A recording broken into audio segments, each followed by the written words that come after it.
Sunny day in the garden. Let's have a little look around at what we've got today. Clematis to plant.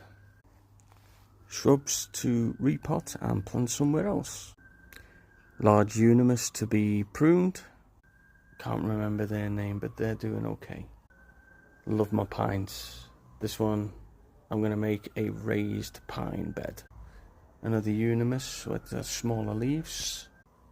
The diamond of the garden, the Japonica spider.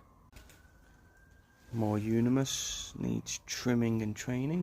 The lawn. Ugh. Trees looking good though. Never let me down. Walled garden area. Tidying. Weeding. Not many weeds, but needs tidying. Power wash the wall. New window boxes and